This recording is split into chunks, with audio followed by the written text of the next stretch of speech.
From Moment to Movement with Tamara Banks has been made possible through the generous support of the Anchor Point Foundation, helping nonprofit organizations and leaders creatively solve problems in their communities around the world.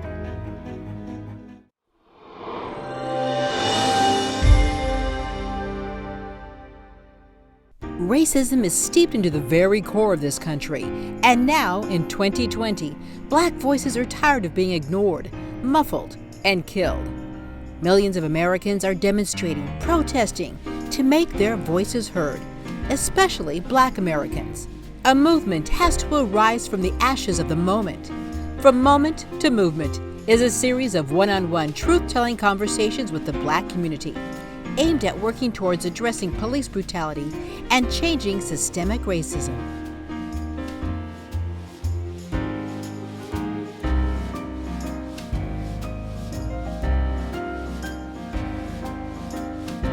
Our guest today is Janiece Mackey, Director of YASPA, which endeavors and hopes to build the self-efficiency of youth who desire and really want to make a change in our communities through social science degrees and social justice careers.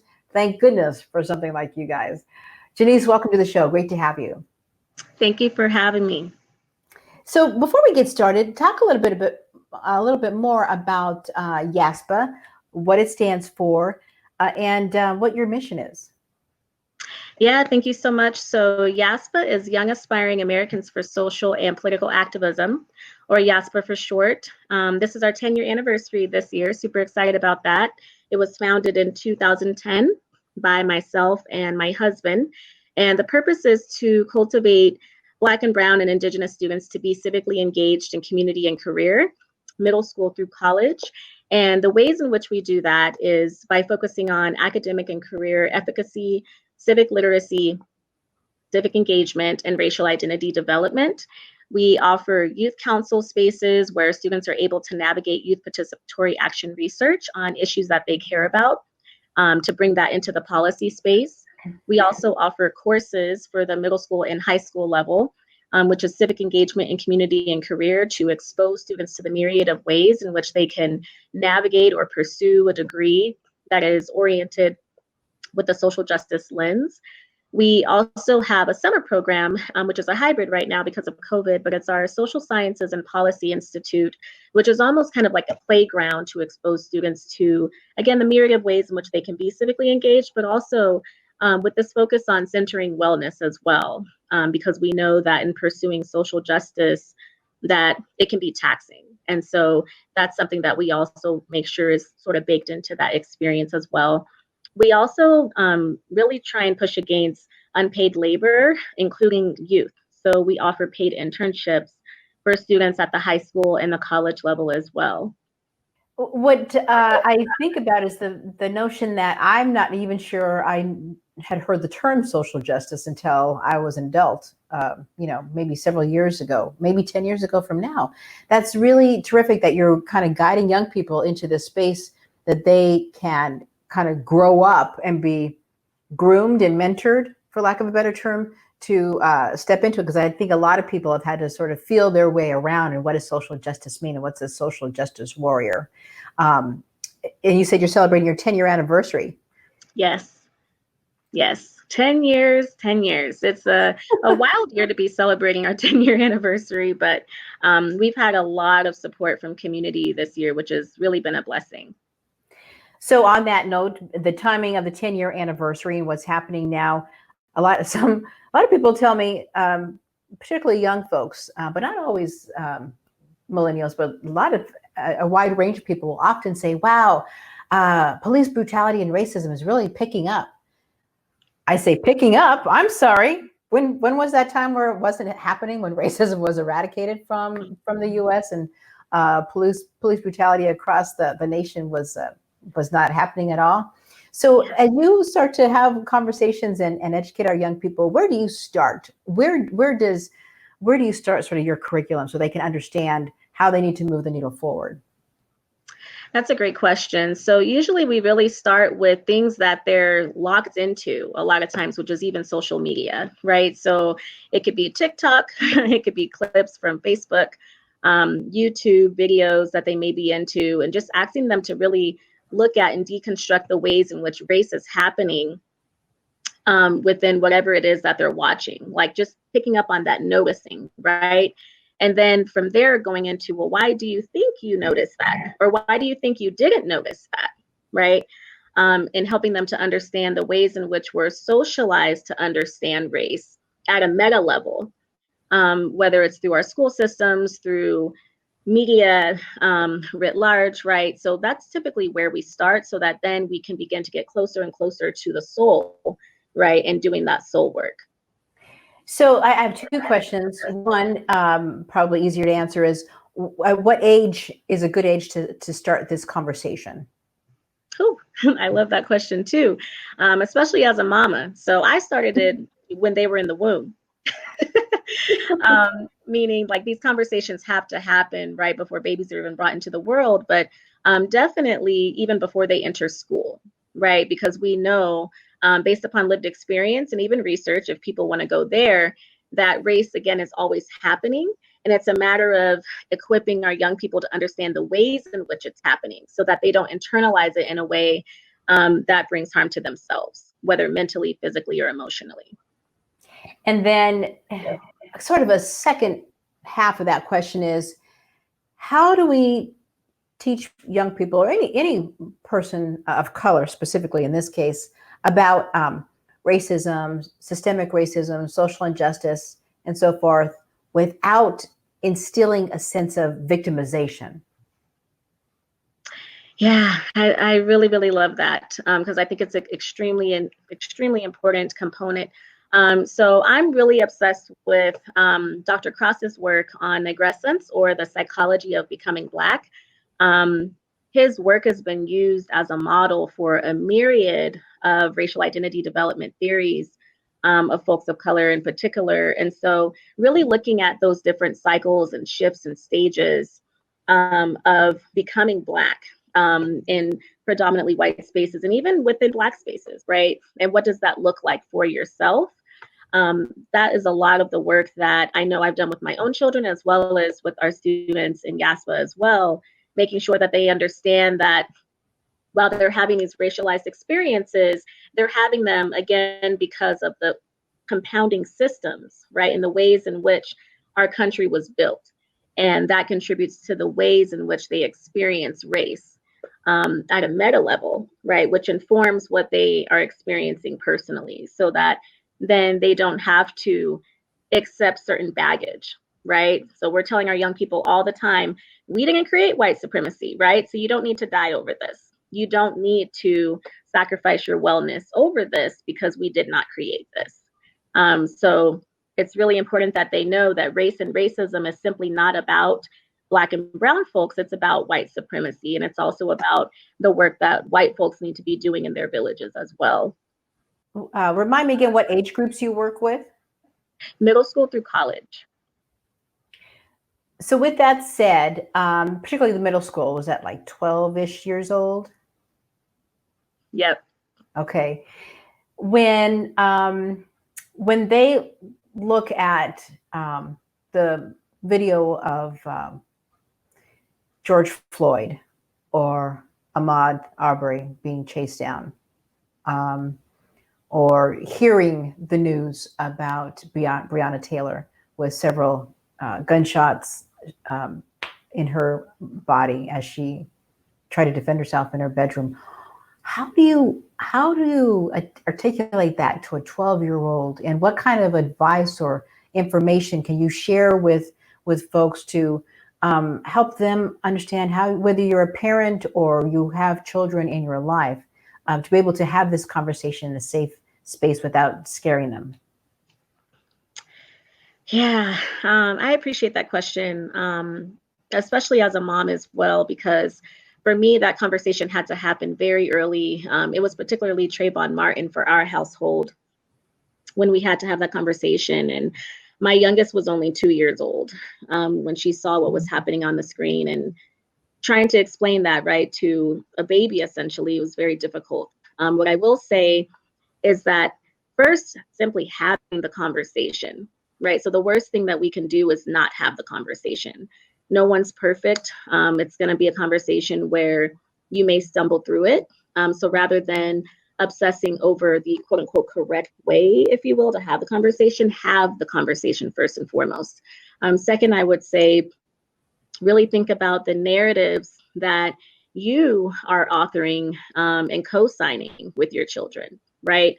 Lean into their curiosities as well. So allow them to do a lot of the asking of questions, but also ask them questions as well, just to see where their headspace is at so that you can know how to tap in to that headspace and what to offer them in that headspace so that you're not completely overwhelming them or scaring them. But again, what I will say is that it is scary. We have to just acknowledge that, right? That there's unfortunately nothing we can do necessarily to dismiss the fact that it is scary for young people and grown Black adults as well to see that repetitively, and it leads to racial battle fatigue. So it's better to have those conversations, as difficult as they may be, rather than to be dismissive of those conversations, because then, for instance, they end up in maybe my college classroom, right? And they're like, I don't know what to do about this because this is the first time, quote unquote, I'm having this conversation. And so I know for my children, even though it was Trayvon Martin, having those conversations very early on has really helped them to get through this time and be able to protect their emotional wellness in this time as well. Do in your classes or practices, do you also have white children, white young people engaged in the dialogue?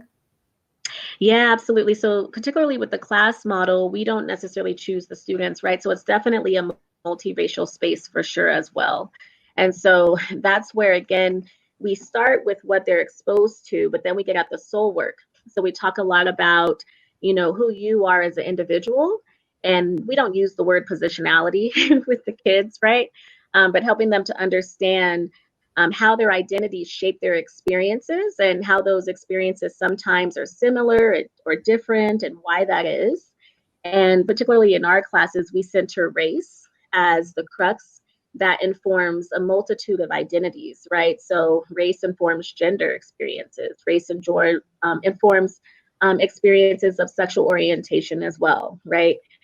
Race informs class experiences as well. And so having that anchor really helps students to understand, even in a multiracial setting, that, oh, well, this is why my experience is different than the student that's sitting right next to me. This is what this means for me and my family. And that's really where the richness comes in, and also where solidarity can be forged as well. It's almost like taking us back to when we were babies, little young children, where we didn't know that there were differences between us, that, the racism and prejudice is something that's taught. It's not something that we're born with. So it's almost like going back to the way God intended us to be, I think it sounds like. Amen to that. So 10-year anniversary. I'm wondering if you have any success stories you'd like to share. A student that you had 10 years ago, say they were 12, 11, 12, 13, and now they're 22, 23, or what have you, and they're doing something in the social justice space. Oh, where do I start? Oh, goodness. So first I'll start with Keely. So Keely is our CCA, which is the Community College of Aurora Gibbs Foundation Scholar. And what that means is that she received our 2-year scholarship for pursuing a social science degree. When we first met Keely, who's an alum of Aurora Central High School, Keely thought that she was going to be going into the STEM field, into medicine. And there's nothing wrong with that, right? But as she participated in a myriad of campaigns with us, from transit equity to student voice, student vote, and trying to lower the voting age, to concurrent enrollment work as well, also leading student-led candidate workshops, she was like, actually, I want to do this. Whatever this is that YASPA's up to, I want to be a part of that. And so she decided to pursue political science actually as her degree, and just completed her first year of college. So we're super excited about that. Another student that comes to mind, well, no longer a student, is Tashawn Montgomery. So Tashawn Montgomery was a graduate from George Washington High School, participated in YASPA in the very kind of early formative years where I was really just trying to figure out a model, right? And we were more in the after school space. And Tashawn went on to University of Denver and is now an instructor with YASPA. So we also hire our alumni as well. So that's another story that just really brings my heart a lot of joy.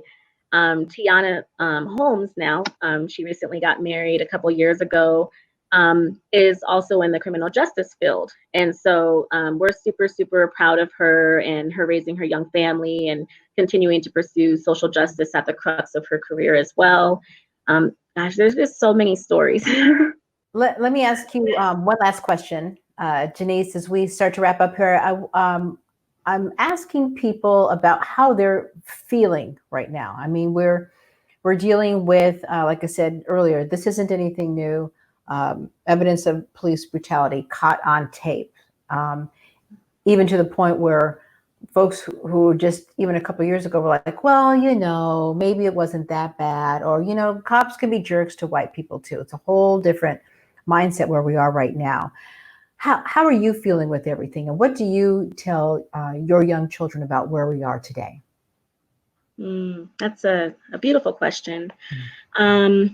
I'll say first, I'll just start with the body, right? I will say that I feel a sense of calm, honestly, and anger, and frustration and sadness, depending on the day, depending on the moment. So first, I just want to acknowledge that my body feels all the things, depending on the day and the moment and conversation that I'm having with my kids or my team at YASPA and youth.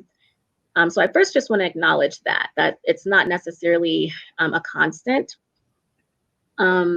across time. But what I will say, the reason why I started with I feel a sense of calm, though, is because I really, really try and orient myself as well as our work with this notion of education for liberation. And that's something that no one can take from you, right? So really being equipped with the mental and emotional fortitude allows us to, at times, cocoon ourselves when we need to in order to protect our emotional wellness. I've been telling folks recently that our work is a direct clapback to white supremacy, right? So we don't have to necessarily be performing civics, right, in order to be civically engaged. We have a right to protect our wellness, and that is also being civically engaged. So really getting away from this notion of performative civics, is what I call it, and really thinking about, what does it mean to be civically engaged for myself? Because when I do that and I center myself and my healing, that actually helps the entire ecosystem, particularly as young Black folks and even Black adults as well, because I want to be able to live to see my grandchildren and great grandchildren, right? And that's critical to this work as well. We need folks at all different angles and vantage points doing this work. We're not a monolith, and so we don't need to perform in certain ways in order to be civically engaged. Right. That's great. That is so great. Janiece Mackey, thank you so much for joining us, Director of YASPA, Young Aspiring Americans for Social and Political Activism. What a great organization. I appreciate your time. You stay safe and healthy out there. Thank you so much for having me. You bet. And thank you to all of our viewers for watching this episode of From Moment to Movement. You can find out more about this episode and other episodes at pbs12.org. I'm Tamara Banks. We will see you next time.